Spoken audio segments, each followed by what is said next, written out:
پیارے پیارے عزیز دوستو، السلام علیکم ورحمۃ اللہ تعالی وبرکاتہ۔ محترم سامعین اکرام، آج کی اس ویڈیو میں ہم آپ کو ایک ایسا پاورفل اور آزمایا ہوا وظیفہ بتانے والے ہیں کہ اگر آپ نے اس وظیفے کو کر لیا تو آپ کی ہر پریشانی دور ہو سکتی ہے، ہر مصیبت دور ہو سکتی ہے۔ اگر آپ حضرات کسی بھی پریشانی میں گھرے ہوئے ہیں، کسی ایسی مصیبت میں گھرے ہوئے ہیں جس سے نکلنے کا آپ کو کوئی راستہ نظر نہ آتا ہو، آپ کو یہ لگتا ہو کہ میں اس پریشانی سے کبھی نہیں نکل سکوں گا، تو آپ نے کچھ نہیں کرنا ہے، بس اس وظیفے کو کر لیں۔ پھر اس کے بعد میں اس وظیفے کی کرامت اور اس کے چمتکار دیکھیں گے کہ آپ کی ناممکن سے ناممکن پریشانی بھی ختم ہو جائے گی، آپ کا ہر کام بننے لگے گا۔ اگر آپ حضرات ابھی تک بے اولاد ہیں، آپ کو اولاد کی نعمت نہیں ملی ہے، تو اس وظیفے کو کر لیں، اللہ رب العزت آپ کو نیک اولاد عطا فرمائے گا۔ اگر آپ کے گھر میں لڑائی جھگڑے رہتے ہیں، نہ اتفاقی ہے، میاں بیوی میں محبت نہیں ہے، باپ بیٹے کا فرما بردار نہیں ہے، بیٹا باپ کا فرما بردار نہیں ہے، یا پھر بچے ماں باپ کا کہنا نہیں مانتے ہیں، یا آپ کے کاروبار میں برکت نہیں ہوتی ہے، کاروبار میں بندش ہے، جادو لگا ہوا ہے، یا پھر آپ کے گھر میں برکت نہیں ہوتی ہے، تنگ دستی سے پریشان ہیں،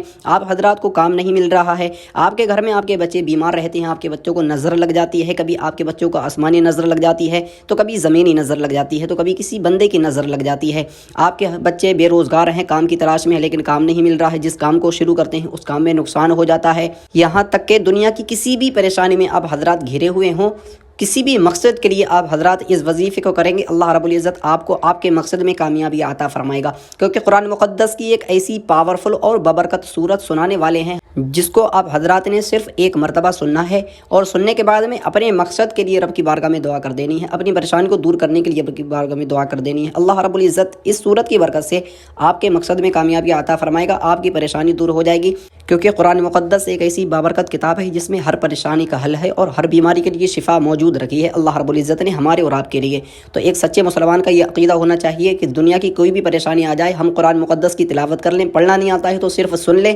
اللہ رب العزت ہماری تمام پریشانیوں کو دور فرما دے گا۔ پیارے عزیز دوستو، دل سے اس صورت کو ایک مرتبہ سننا ہے اور صدقے کی نیت سے اس ویڈیو کو آگے ضرور شیئر کر دیں۔ دوستو چلتے ہیں، صورت کو سن لیتے ہیں۔ اعوذ باللہ من الشیطان الرجیم، بسم اللہ الرحمن الرحیم۔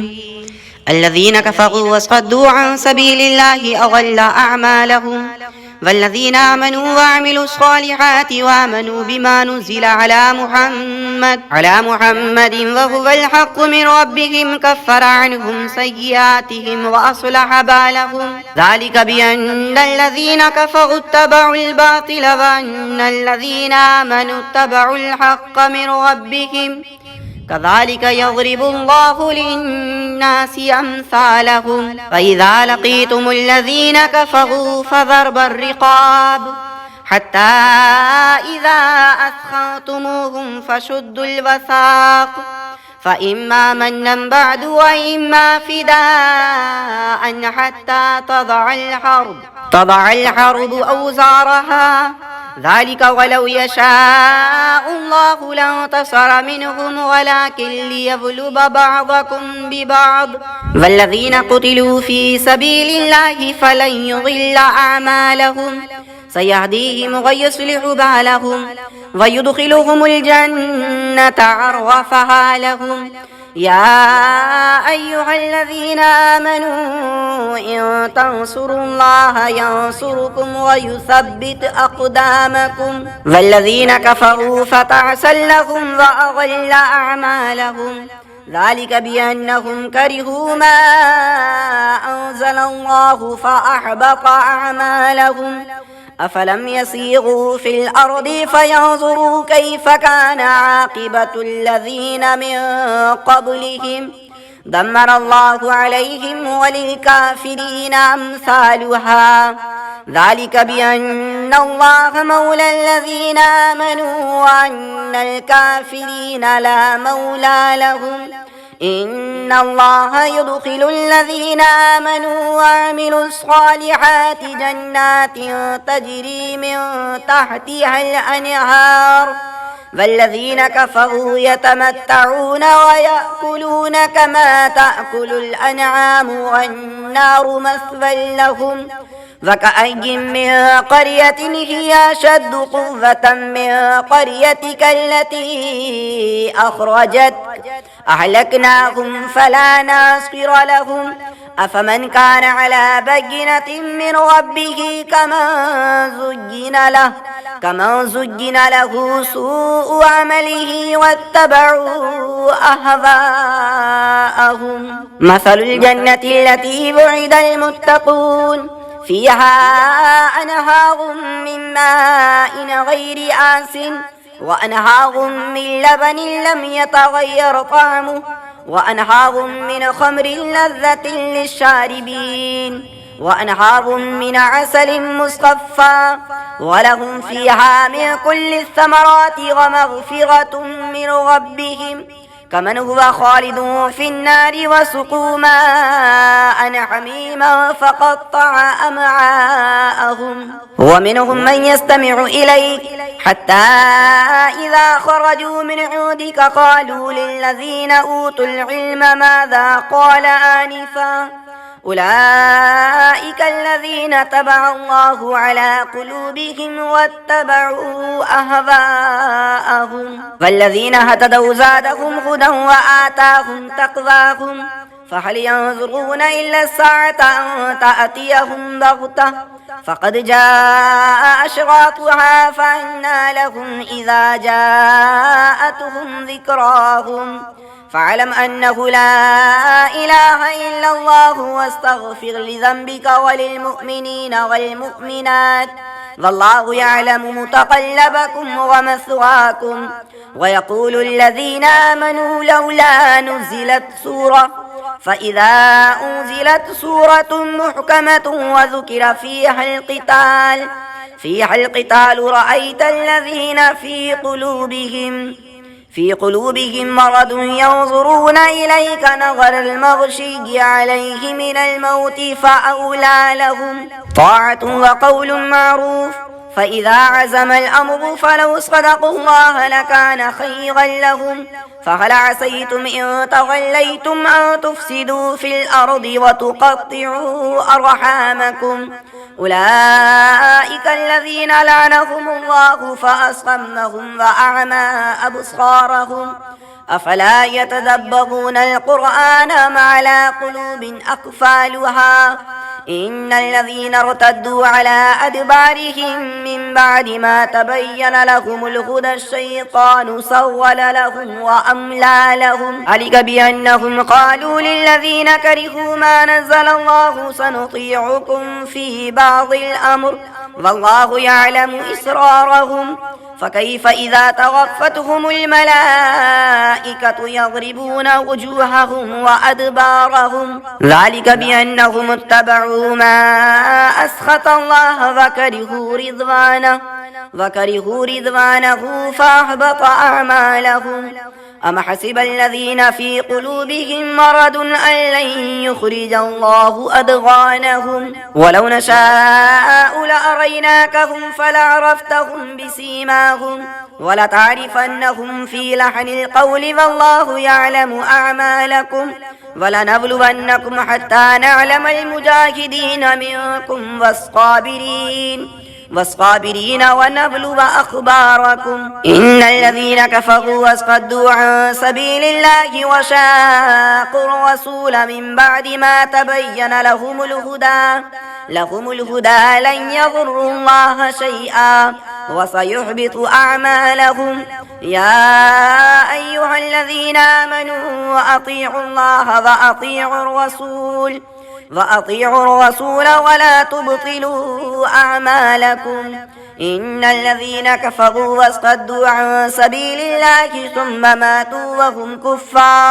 وهم كفار فلن يغفر الله لهم فلا تهنوا وتدعوا إلى السلم وأنتم الأعلون والله معكم ولن يتركم أعمالكم. إنما الحياة الدنيا لعب ولهب وإن تؤمنوا وتتقوا يؤتكم أجوركم ولا يسألكم أموالكم إن يسألكموها فيحفكم تبخلوا ويخرج أضغانكم. ها أنتم هؤلاء تدعون لتنفقوا في سبيل الله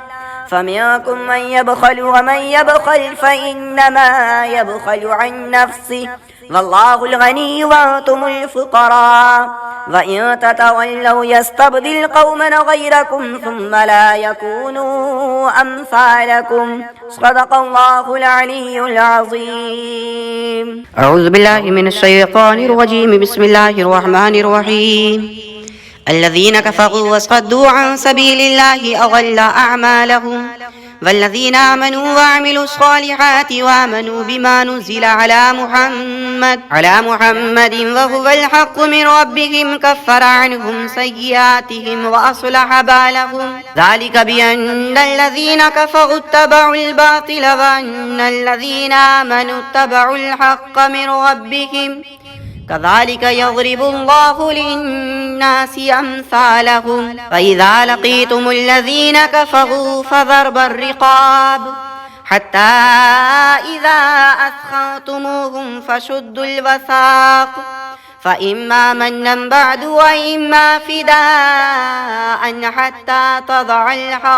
تضع الحرب أوزارها ذلك ولو يشاء الله لانتصر منهم ولكن ليبلو بعضكم ببعض والذين قتلوا في سبيل الله فلن يضل أعمالهم سيهديهم ويصلح بالهم ويدخلهم الجنة عرفها لهم. يا أيها الذين آمنوا إن تنصروا الله ينصركم ويثبت أقدامكم والذين كفروا فتعسا لهم وأضل أعمالهم ذلك بأنهم كرهوا ما أنزل الله فأحبط أعمالهم أفلم يسيروا في الأرض فينظروا كيف كان عاقبة الذين من قبلهم دمر الله عليهم وللكافرين أمثالها ذلك بأن الله مولى الذين آمنوا وأن الكافرين لا مولى لهم إن الله يدخل الذين آمنوا وعملوا الصالحات جنات تجري من تحتها الأنهار والذين كفروا يتمتعون ويأكلون كما تأكل الأنعام والنار مثوى لهم وكأي من قرية هي أشد قوة من قريتك التي أخرجت أهلكناهم فلا ناصر لهم أفمن كان على بينة من ربه كمن زجن له سوء عمله واتبعوا أهواءهم مثل الجنة التي وعد المتقون فيها أنهار من ماء غير آسن وأنهار من لبن لم يتغير طعمه وأنهار من خمر لذة للشاربين وأنهار من عسل مصفى ولهم فيها من كل الثمرات ومغفرة من ربهم كمن هو خالد في النار وسقوا ماء حميما فقطع أمعاءهم ومنهم من يستمع إليك حتى إذا خرجوا من عندك قالوا للذين أوتوا العلم ماذا قال آنفا أولئك الذين طبع الله على قلوبهم واتبعوا أهواءهم والذين هتدوا زادهم هدى وآتاهم تقواهم فهل ينظرون إلا الساعة أن تأتيهم بغتة